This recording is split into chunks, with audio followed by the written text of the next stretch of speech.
Então vamos lá, queridos. Capítulo 4, a criação. Então, aqui, recapitular aquilo que nós já vimos brevemente, sem entrar em muitos detalhes. No primeiro ponto do capítulo 4 é dito que nós cremos que no princípio foi do agrado do Deus Pai, Deus Filho e Deus Espírito Santo, para a manifestação da sua glória, sabedoria e bondade, criar ou fazer do nada, no espaço de 6 dias literais, imediatamente a sua ordem, tudo o que existe no céu, na terra e debaixo da terra, as coisas visíveis e as invisíveis, bem como todo o principado e poder. Então, aqui inicia sobre a criação divina. Nós cremos que Deus cria a partir do nada tudo que veio à existência com o poder da sua palavra, e ele faz isso de acordo com o relato literal de Gênesis 1 e 2. Em 6 dias ele criou todas as coisas. Nós cremos que são 6 dias literais. Não vemos margem para a ideia de eras, cada dia são dias eras, ou a teoria da lacuna, que coloca um grande espaço de tempo entre Gênesis 1 e 2.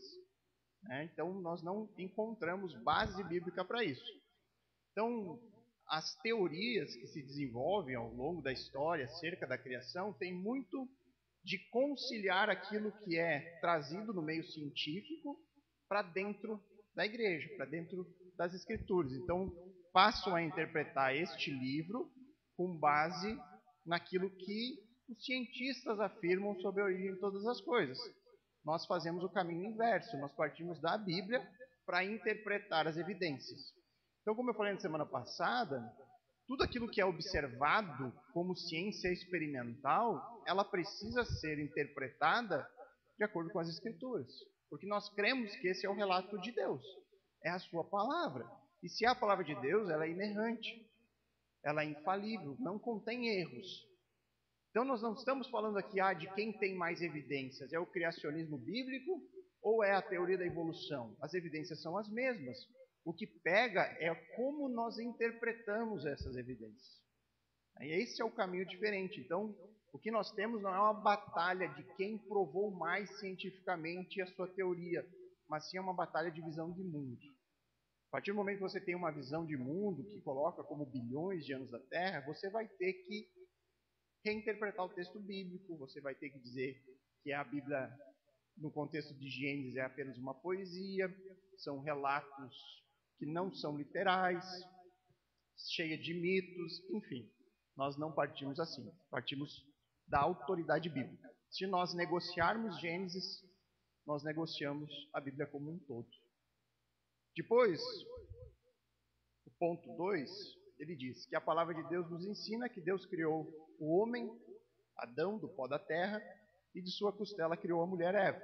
E deste casal descende toda a raça humana. Nós cremos, portanto, que o homem foi criado direto e instantaneamente por Deus, sem envolvimento de um processo evolutivo ou algo semelhante. Então aqui trata da criação do homem. Nós cremos em Adão e Eva literais, os primeiros pais da humanidade. Vimos que se nós negarmos isso também tem uma consequência teológica. Por quê? Porque principalmente a teologia paulina é muito formulada em cima do pecado original de Adão e Eva. Então, se nós dissemos que a Terra tem bilhões de anos, nós estamos afirmando que os pais da humanidade não foram Adão e Eva, que antes deles existiram outras pessoas e que a morte entrou no mundo antes do pecado de Adão e Eva. Então, nós afirmamos que existia um mundo antes de tudo isso e neste mundo havia morte. E aí você está dizendo que, então, a morte não foi uma causada diretamente pelo pecado, e sim já existia. E aí você desconstrói completamente o Deus das Escrituras. Você tem um outro Deus, um Deus que permitiu que mortes, que doenças. Então, por exemplo, o registro fóssil dos dinossauros. Você tem registros fósseis de dinossauros com câncer, por exemplo. Há esqueletos de dinossauro onde é encontrado tumores lá. Então você está dizendo que doenças existiram antes do ser humano? Antes de haver pecado, já existia o mal, já existia um mundo em queda, em declínio. Então esses são problemas que aqueles que defendem outras ideias que não o criacionismo bíblico têm que lidar. O que você faz com aquilo que Paulo desenvolve em Romanos sobre Adão e Cristo? Se o pecado entrou por Adão, muito mais a graça por meio de Cristo. Então tudo isso nós jogamos fora, né? Nós temos que desconsiderar isso como teologia saudável. Depois, no ponto 3, é dito que cremos que ao homem e à mulher Deus dotou de alma racional e imortal e os capacitou perfeitamente para a vida com Deus num estado de santidade e inteligência, conhecimento e retidão moral, conforme a imagem e semelhança do Criador, tendo a lei do Senhor em seus corações e o poder para cumpri-la, havendo também a possibilidade de pecar, e pois eram seres livres e sujeitos a alterar seu estado por escolha própria. E aqui eu tratei um pouco sobre a ideia do livre-arbítrio, né? Esse poder de decisão que Adão e Eva tinham antes do pecado e o quanto isso foi corrompido a partir deles. De tal forma que hoje nosso arbítrio, nossa tomada de decisão, ela é diretamente impactada e influenciada pelo pecado. Então, eu creio que o que melhor trouxe essa ideia desenvolvida na teologia foi o próprio Lutero, que trouxe o termo escravo-arbítrio. Nós não temos mais um arbítrio que é livre, mas ele é escravizado pelo pecado. É por isso que todos pecam, todos pecaram, né? Então é por isso que você não precisa ensinar uma criança a desobedecer. Você precisa educá-la a obedecer os seus pais. É isso que você precisa ensinar. Ela já vem de fábrica com a parte ruim, né? Então esse é o que o pecado trouxe à humanidade. Creio que esse foi o último ponto que nós vimos a semana passada. Isso. Então esse aqui é o ponto 4. E aqui nós vamos falar um pouquinho mais a fundo da constituição do ser humano. Então o ponto diz: sabemos pela palavra que o homem é constituído de duas partes, uma material e outra imaterial. Então dentro da teologia, há aqueles que creem em uma divisão de três partes, né? Uma tricotomia na constituição humana.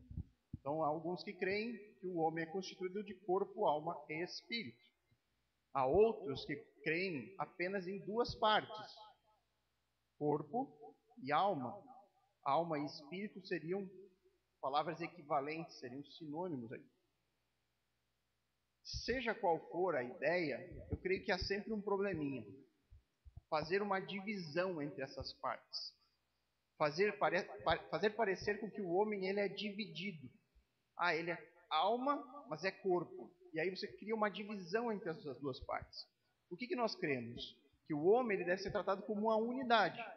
Nós reconhecemos que há uma parte que é material e uma imaterial, uma física e uma espiritual, porém ele foi constituído como ser humano.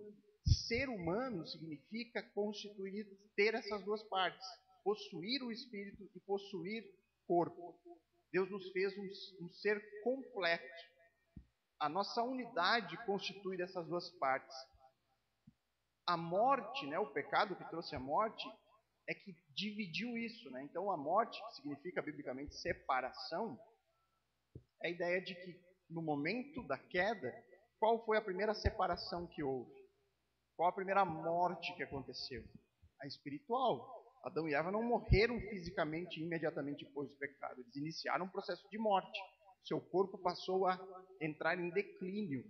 Mas a primeira morte que ocorre, a primeira separação, é de Deus, o relacionamento espiritual do homem com o Senhor.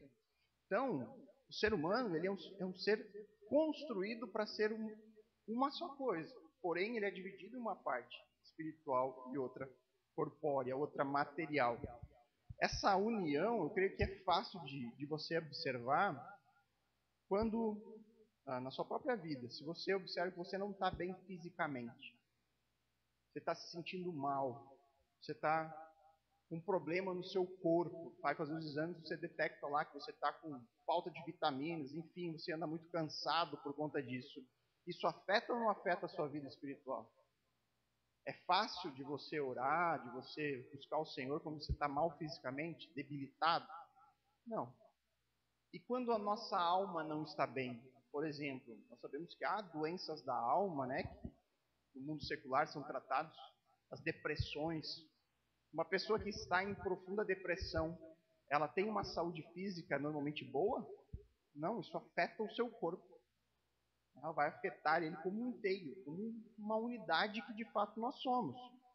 Então nós vemos que a Bíblia trata o ser humano, quando ele é construído por Deus, de duas partes, porém o homem se forma quando elas estão unidas, alma e corpo.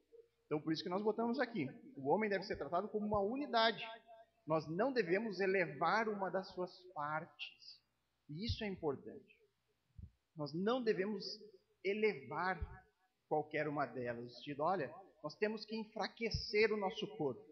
Porque quando nós estamos fracos, o nosso espírito é forte. E aí essa ideia muitas vezes é encontrada mesmo no meio evangélico, nos jejuns que são praticados. Você faz um jejum para ficar debilitado, para que o seu corpo enfraqueça e a sua alma se sobressaia. Essa é uma ideia gnóstica.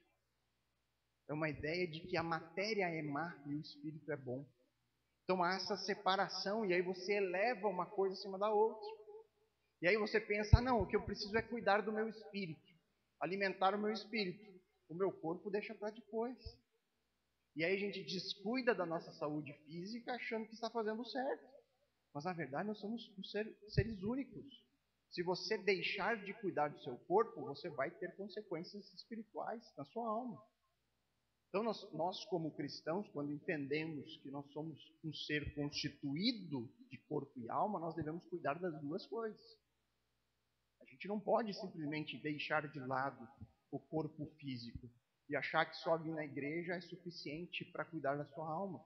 Você precisa se alimentar bem, cuidar, não ter vícios para não aumentar ainda mais o declínio do seu próprio corpo. Nós precisamos cuidar de ambas as coisas. Fazer exercício é importante. Tudo isso é importante para nós, seres humanos. Então nós não podemos tratar uma coisa como mais importante ou mais valiosa. Ambas as coisas são importantes e são valiosas para nós e para Deus. Então vamos ver alguns textos sobre isso. O primeiro texto que eu gostaria de mostrar é em relação à questão da alma e espírito sendo tratada na Bíblia e como há textos que nos mostram claramente que se tratam de sinônimos, tratam da mesma coisa. Então, quando fala em alma, quando fala espírito, nós estamos falando da mesma coisa, exceto quando o texto, dentro do seu contexto, está falando do Espírito de Deus. Aí nós sabemos que é outra coisa. Hoje em dia a nossa Bíblia nos ajuda, trazendo sempre em letra maiúscula ali já o Espírito Santo. Mas quando fala do espírito humano, normalmente ele está sendo tratado como a mesma coisa que quer dizer a alma. Então abra suas Bíblias em Lucas, no capítulo 1. Lucas 1, versos 46 e 47. É o Cântico de Maria. Logo após ela receber do anjo a notícia de que geraria a Jesus Cristo. Lucas 1, versos 46 e 47.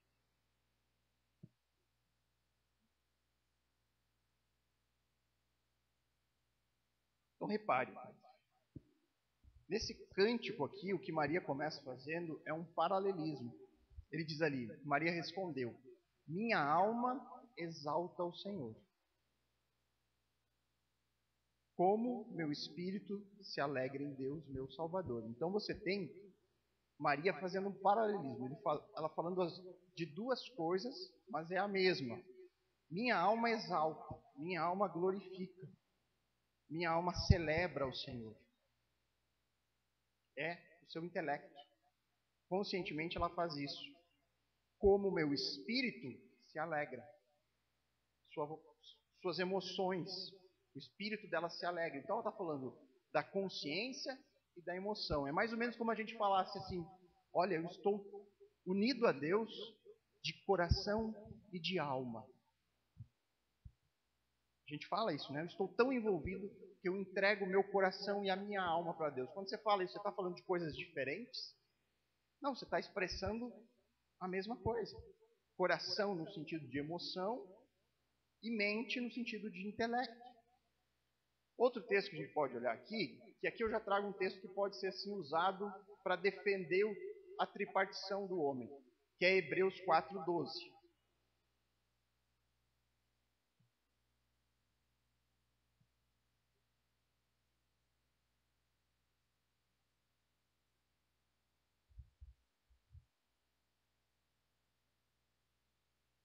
Cheguei a me distrair aqui, parou uma pessoa ali na porta, ficou escutando, e eu perdi completamente o fio do raciocínio, e agora ela saiu. Esquisito, né? Antes eu ficava de costas, não via nada, agora vejo a pessoa parou ali e ficou ouvindo. E nada, né? Hebreus 4:12. Ah, me distraí completamente. Hã?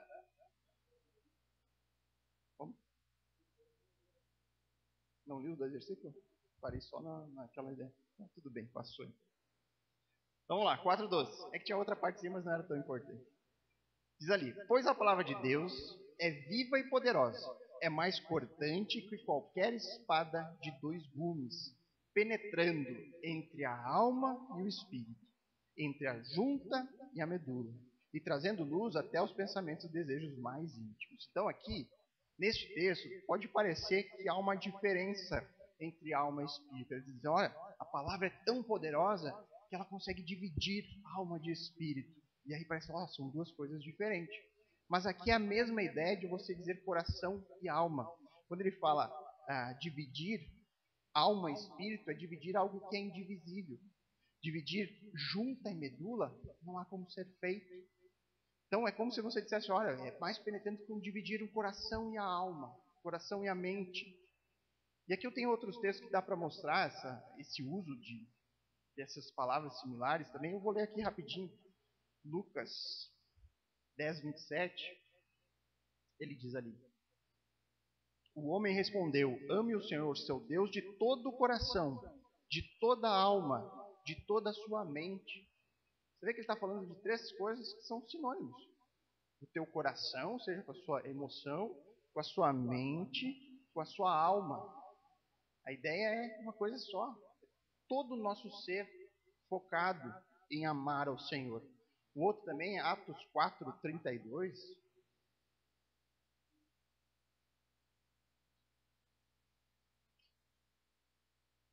Ele diz, todos os que creram estavam unidos em coração e mente. Então você vê, ele está falando de 2 coisas diferentes aqui? Não, ele está falando você por inteiro. Estavam lá unidos, reunidos ali por completo. A emoção deles estava ali e a mente deles, o intelecto deles, o racional deles estava ali envolvido com aquilo. Então a Bíblia trata esses termos de uma maneira sinônima, né? De uma maneira que são termos intercambiáveis.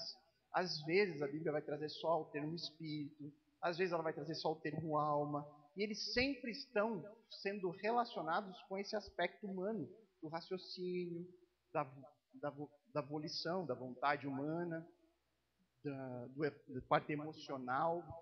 É disso que se trata esses termos. Então nós não consideramos como algo separado, como 3 coisas diferentes, apenas 2. O homem é constituído da parte material e imaterial, né? A alma e o seu corpo. Porém, nenhuma das 2 se sobressai. Nós somos um ser criado como uma unidade. Nós, para sermos seres humanos, nós somos corpo e alma. É por isso que depois que a morte separa, o Senhor um dia restaurará o ser humano por completo, devolvendo a eles o seu corpo. Isso até mesmo com os ímpios. Né? Até mesmo os ímpios receberão o seu corpo no dia do juízo. Ok? Alguma dúvida até aqui? Então vamos para o 6º, que é o último aqui, e que ele já vai entrar um pouquinho no próximo capítulo 5, que será o capítulo acerca dos anjos. Ele diz ali, cremos que somente aos homens e aos animais, e não aos anjos, Deus decretou, sede fecundos, multiplicai-vos e enchei a terra. E para isso dispôs meio natural e sucessivo para a sua perpetuação. Todavia, dando ao homem o direito e dever de gerenciar a terra e tudo o que nela há. Então nós cremos que a criação de Deus, o homem e os animais foram os únicos do qual Deus diz, multiplicai-vos, sede fecundos, enchei a terra. Isso não ocorre com os anjos. Porém, eu não vou entrar em detalhe dos anjos, porque é o próximo capítulo que vai detalhar tudo mais. Só vamos ver alguns textos para... Na verdade, é apenas um texto aqui. Gênesis 1, verso 22 e verso 28.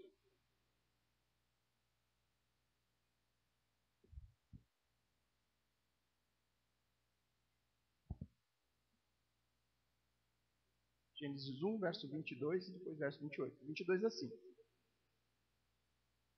Depois de ter criado as aves, o Senhor disse: Então Deus os abençoou e disse: Sejam férteis e multipliquem-se, que os seres encham os mares e as aves se multipliquem sobre a terra. Depois no verso 28, depois de ter feito os animais e o homem, ele disse: Então Deus os abençoou e disse: Sejam férteis e multipliquem-se, encham e governem a terra, que é direcionado ao homem, né? Dominem sobre os peixes do mar, sobre as aves dos céus e sobre todos os animais que rastejam pelo chão. Há um domínio de Deus sobre a criação. Tá? Semana passada eu falei um pouquinho sobre o veganismo, né? Quanto isso deve ser rejeitado na sua essência por conta de achar que você não deve comer nada de origem animal, porque o animal tem o mesmo valor do que o ser humano. Né? São criaturas que têm um ancestral comum. Todo mundo descende da mesma árvore biológica. Nós não entendemos assim porque a Bíblia nos mostra algo diferente. Que nós, seres humanos, nós dominamos sobre toda a criação. Nós gerenciamos a criação de Deus. E eram esses os pontos. Agora nós vamos para algumas rejeições aqui que são importantes a gente tratar. O que nós rejeitamos, então, com base no que nós vimos nesse capítulo? Primeiro, teoria da evolução. Nós rejeitamos. Por quê? Porque ela nega o ato criador de Deus. Apesar de haver crentes que creem na evolução. Sabiam disso? Existem crentes que defendem a evolução. Eles creem que Deus ele está por trás do processo evolutivo. Deus usou da evolução no curso da história. Mas qual que é o problema da evolução? São vários, né? Nós vimos na semana passada sobre a ideia dos hominídeos, né? Que haviam pessoas de aparência humana, porém que não tinham alma. Eles creem nisso. Eles creem num processo aleatório de mutação e de seleção natural. O que nós vemos na Bíblia? Deus diz que cada um se multiplique de acordo com a sua espécie. Não existe mutação de espécies. Existe uma microevolução, que nós também acreditamos, ou seja, há uma adaptação dos seres, há uma seleção nesse sentido, de que em um mundo em queda, apenas os mais aptos acabam sobrevivendo. Então você tem, por exemplo, os cientistas da evolução, eles acreditam que 99% das espécies já foram extintas no mundo. E aí eles trazem a árvore da evolução, né? Começa do ancestral comum e vai abrindo. Só que ela deveria ser ao contrário, né? Porque se 99% já foi extinta, a árvore deveria ser de ponta cabeça. Vai acabar em um só daqui a pouco. Então você tem vários problemas aí. Creem na ideia de bilhões de anos, você crê que a morte entrou no mundo muito antes do relato bíblico, enfim. Então, nós rejeitamos a evolução porque ela nega o ato criador de Deus, direto pela palavra, especialmente do ser humano. Ela nega isso. Né? Além de criar outros vários problemas que nós já vamos tratar também depois. Ainda aqui, outra rejeição. Mais uma vez a teoria da evolução. Por quê? Porque ensina que o homem provém de um processo evolutivo natural e não da mão criadora de Deus. Qual que é a consequência direta de crermos que o homem ele é um processo de evolução natural? O que isso gera?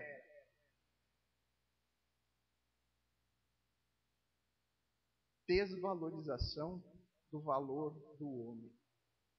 Onde está o valor do ser humano? O valor do ser humano o homem carrega o seu valor por conta de ser o portador do quê? A imagem e semelhança de Deus. Quando você tem um processo evolutivo guiando o ser humano, você vai ter automaticamente uma margem para o racismo. Racismo tem que ser apoiado por quem crê na evolução. É a ideia dos mais fortes sobrevivem. De onde será que Hitler tirou aquela ideia dele? De que havia uma raça superior? A teoria da evolução. Então, sempre que nós temos algum tipo de desvalorização do valor humano, como machismo, feminismo, antissemitismo, racismo e até o aborto, você vai ter ali, dentro dos pensadores, a evolução. Pessoas que creem na evolução. Quando a evolução surgiu, há isso em livros mais antigos sobre o assunto, onde é afirmado que os aborígenes australianos, por exemplo, eles são mais próximos na cadeia evolutiva dos macacos do que dos caucasianos. Eles diziam que os aborígenes australianos são mais próximos dos macacos do que dos europeus. Nos Estados Unidos, um pigmeu foi exposto num zoológico junto com um macaco. E ele foi uma atração. As pessoas pagavam para ir ver aquele ser humano que estava mais próximo dos macacos. Eles botavam junto para mostrar a semelhança do pigmeu com o chimpanzé. Olha até onde vai o ser humano. Existe raça, de acordo com a Bíblia? Existem raças. Existe apenas uma. Raça humana. Todos nós somos iguais. Todos nós descendemos de Adão e Eva. O negro, o branco, todas as etnias, todas as nações descendem deste casal. De certa forma, todos somos parentes. Então não há espaço na Bíblia para esse tipo de coisa. Qualquer tipo de desvalorização. O homem é melhor que a mulher. A mulher é melhor que o homem. As raças aborígenes são inferiores. Nada disso. Não há espaço para isso nas Escrituras. Depois também nós rejeitamos o misticismo, que vai elevar a parte material do homem sobre a sua parte material. Então o misticismo prega uma evolução do espírito sobre o corpo. Você tem que buscar o espiritual, e aí acaba por desvalorizar a parte material. Nós erramos nisso às vezes, irmãos, de esquecer de cuidar do nosso corpo físico, de priorizar outras coisas e deixar de lado a nossa saúde, o cuidado que nós precisamos ter com o nosso corpo. É importante cuidarmos das duas coisas biblicamente. É importante, Deus nos dá. Se nós levarmos em conta ainda que a Bíblia fala que nosso corpo é o templo do Espírito, como nós temos que tratar o nosso corpo. Então a gente tem que cuidar das duas coisas. Então isso é o que nós rejeitamos. E por fim eu queria trazer aqui, não uma rejeição, mas um alerta. Um alerta. Sobre o que eu quero alertá-los? A respeito do movimento do design inteligente. Alguém já ouviu falar sobre isso? Quem já ouviu falar sobre o movimento do design inteligente? Alguns. Então, o que trata o movimento do design inteligente? Ele é um movimento, como o próprio nome diz, que busca, por meios científicos, provar que há uma mente inteligente por trás de todas as coisas. Tudo que foi criado. Há um designer, há um projetista. Então, o movimento design inteligente ele vai atuar diretamente naquele argumento teleológico da existência de Deus. O argumento que fala de um ajuste fino para que haja existência da vida. Quem já ouviu falar da ilustração do relojoeiro? Os meninos do curso já ouviram, né? Então, a ideia é, se você encontrar, você está andando na praia, e aí você encontra um relógio. Na sua cabeça o que passa? Que aquele relógio veio do nada, do acaso? De uma evolução de bilhões de anos? Você pensa logo o quê? Alguém projetou e construiu esse relógio.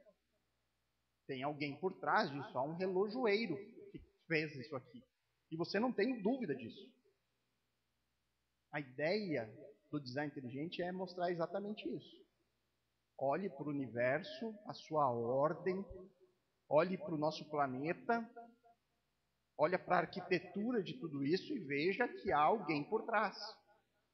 Há uma alma, há uma mente inteligente que projetou todas essas coisas. Você olha, é inegável. Você afirma isso. E por que será que eu trago um alerta acerca disso? Alguém acha que tem algum problema no design inteligente? Aqueles que conhecem? Marcelo, acho que sim. O professor Adriano também acha que sim. Qual que é o grande problema? É que eles não têm a preocupação de levar as pessoas a isso aqui. Esse é o problema. O design inteligente ele tem ganhado muitos adeptos, mesmo no meio cristão, porque usa do meio científico para provar a existência de uma mente criadora. Só que não há no movimento, os argumentos são bons, a gente usa vários deles, a gente deve até usá-los. Mas o movimento não se preocupa em dizer quem é essa mente.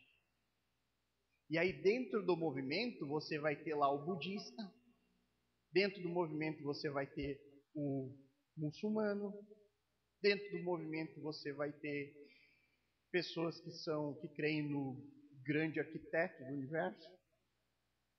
Você vai ter de tudo. Eles não têm uma preocupação com as escrituras. Eles não têm como movimento uma preocupação de levar as pessoas ao Deus da Bíblia. Eles só querem provar que há uma mente por trás. E esse é o alerta, esse é o perigo de nos envolvermos a tal ponto de esquecermos que não adianta eu convencer alguém de que há um Deus por trás. Eu tenho que convencê-la de que o Deus por trás é o Deus da Bíblia. Que não é só o Deus criador, que eles querem mostrar que há um criador. Mas eles não se preocupam em mostrar o redentor. De que adianta eu provar para alguém que há um criador, mas eu não apresentar o redentor a ele? De nada. Então, como movimento, por mais, sei lá, mais admirável que possa ser o trabalho deles, no meio científico, com as provas, eles falham nesse sentido, de não apresentar o Deus das Escrituras. Não, aí você vai ter uma variedade, eles não se preocupam com isso, com falar sobre pecado, sobre queda, eles só se preocupam em mostrar que há um Criador nas coisas. Então ele não vai tratar da queda, ele não vai tratar dos anos da Terra, se é uma terra jovem ou antiga, eles não se preocupam com isso. Eles só querem mostrar para você que há uma mente por trás. E esse movimento surgiu muito ali na década de 70, reavivou pelas descobertas do DNA. Talvez se o Darwin, ele tivesse essa informação, muita coisa poderia ser diferente. Ele não tinha naquela época os estudos acerca do DNA, da informação celular. Talvez esse ponto teria mudado completamente o livro A Evolução das Espécies. Porque não há como explicar na evolução como que uma célula carrega informação. Quando isso se descobriu, na década de 70, e houve o genoma, houve a medicina molecular deu um salto, isso mudou completamente, tanto que muitos cientistas saíram da evolução e foram para o design inteligente, porque não há como explicar a informação celular. Como que uma célula carrega, da onde vem a informação que a célula carrega. Porque a célula ela tem lá dentro dela várias microindústrias trabalhando, guiando o processo de multiplicação, de tal forma que não há como explicar isso simplesmente por mutação e seleção natural. Porque não há como ser desenvolvido informação nesse sentido. É a mesma coisa que você pegar um computador e ligá-lo e achar que o software está rodando ali, que tem as informações, foram projetados pelo acaso. Ou achar que um livro, alguém pega um livro e acha, não, isso aqui foi um processo químico. A tinta se achou com a folha e as letras foram geradas ao acaso. Ninguém pensa isso. E é mais ou menos essa ilustração que melhor representa a evolução em relação ao design inteligente. Uma nega uma ação inteligente por trás e a outra afirma. Olha, se eu tenho um livro, é sinal que há um autor deste livro. Só que eles não se preocupam em dizer para nós quem é o autor. E é nisso que a gente tem que ter cuidado.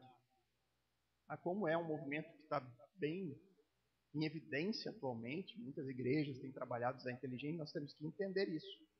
Que não basta só defender que há um Criador. Você precisa apresentar o Redentor. E aí eu separei uma frase aqui um PhD, Dr. Jason Leisner, ele diz assim: argumentos do design inteligente não podem ser usados para provar a existência do Deus bíblico. Saiba disso. Todo o argumento que o design inteligente nos apresenta, ele não vai ser usado para provar a existência do Deus das Escrituras. No entanto, a evidência do design é certamente consistente com o Deus bíblico. A evidência, ela é consistente. Você pode usar os argumentos. Então, você tem que separar aquilo que é argumento do design inteligente e aquilo que é o próprio movimento. O movimento não tem preocupação com isso aqui. Mas os seus argumentos servem para nós defender isso aqui. Então, nós não temos que nos unir ao movimento, mas nós podemos aproveitar tudo aquilo que há de bom nele e redimir o movimento. Mostrar que, não basta isso, você tem que apresentar o Redentor. Ok, queridos? Alguma dúvida?